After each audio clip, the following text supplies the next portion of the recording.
Hello and welcome to La Rosa Reads. I'm Denise La Rosa, and today I'm sharing with all you lovelies the 5 translated fiction books I have on my TBR. Let's talk books.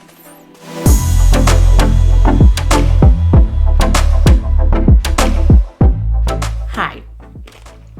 So your girl's been a little under the weather, and I did my opening with a cough drop in my mouth because it is what it is. I know you've been there.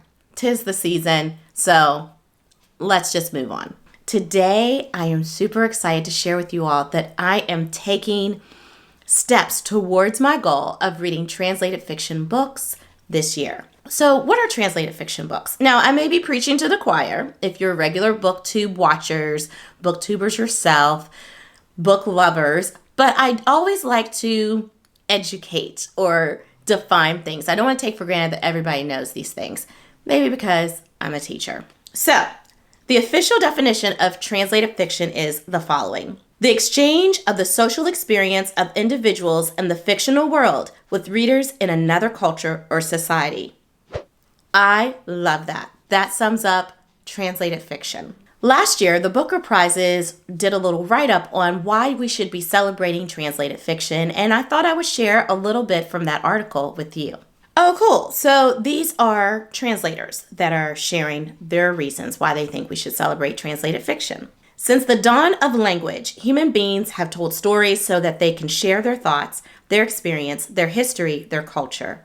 To my mind, literature in translation is the most powerful way of fostering empathy, of nurturing curiosity, of developing an understanding not only of others, but of ourselves. I love that. The teacher in me loves that. Another author says, because reading fiction from abroad, but in your own language, is a meeting with experiences, environments, and cultures that are different from your own, but still you met them in a way that is familiar in your own language. It's a win-win experience. I couldn't agree more, and that really defines where I'm at in my reading journey. I want to broaden my horizons, so I plan to do that with the following 5 translated fiction books. First up is Before Your Memory Fades. This is book 3 in our Before the Coffee Gets Cold series. I have already read Before the Coffee Gets Cold and Tales from the Cafe, so I hope to get to book 3 and even book 4 if I'm on a roll. So, according to the summary, this is the story of 4 people who visited a mysterious coffee shop in order to travel back in time to relive memories they had locked inside them. So an urban legend is circulating about a certain seat in a certain town's coffee shop in Japan. I believe it's in Tokyo specifically, that city. And I love this. It's all about time travel. And I haven't read very many time travel novels. And I fell in love with this one because it's so heartwarming. There are a lot of rules to how people are able to time travel. It's not like they just come to this coffee shop, plant themselves, and then they get whisked away back in time. And we even found out in the second book, they get to move forward in time. No. There are rules, but that's what makes it so endearing as well. So I'm looking forward to reading Before Your Memory Fades. So I am a cat lover. I am a book lover. So when your girl saw this title, I was like, oh, this book was written just for me. Don't you love it when you feel that way about a book? I am talking about The Cat Who Saved Books. Oh my gosh. I can just hear a cat purring in my ears right now. Oh my lordy. So, this is a quick read about a talking ginger tabby who enlists the help of a teen boy whose grandfather has just died. The two set off to save books from monstrous people who are destroying them for various reasons. The Cat Who Saved Books is whimsical, magical, and charming. After my heart already. There's something about personifying a cat. I think of Garfield. I just think cats are just meant to be personified in books because they are just so much fun. So complicated, yet so adorable at the same time.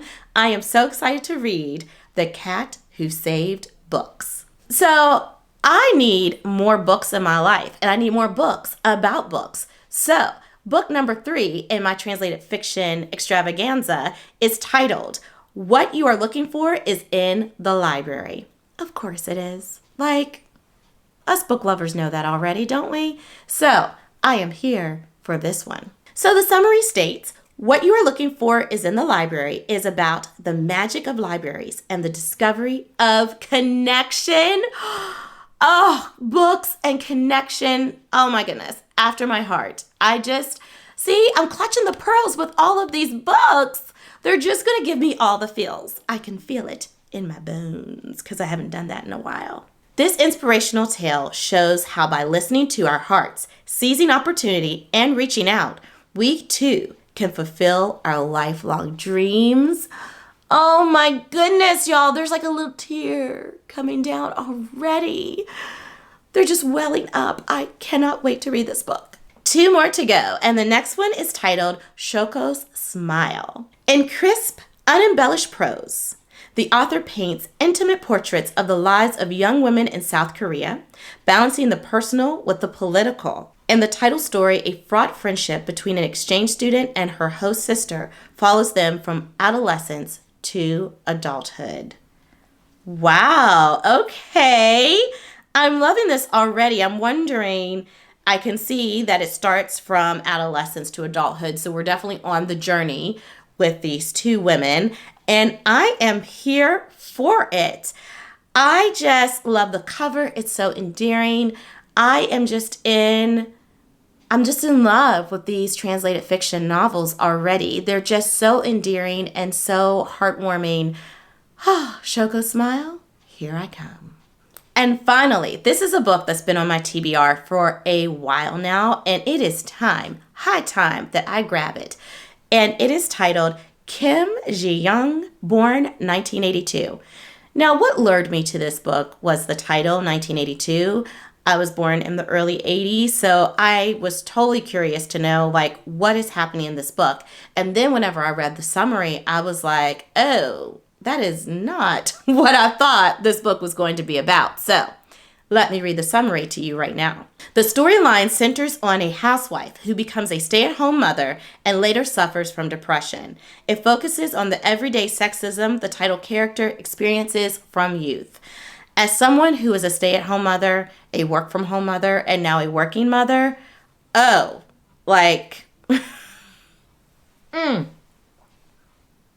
When I say I can relate, I can relate. This is a book that I'm really curious about.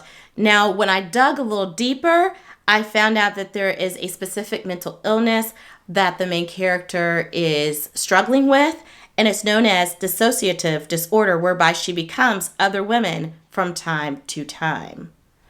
That sounds like it's going to take me on quite the ride, and I don't know if I'm ready for it, but ready or not, here I come. Yay! So those are my translated fiction hopefuls for 2024. What translated fiction have you read lately? What translated fiction do you recommend? Please chat it up with me in the comments.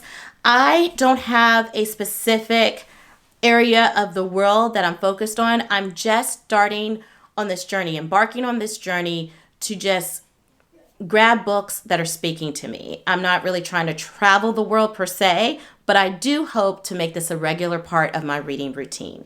So have fun with me and read some translated fiction. And until next time, happy reading. Bye.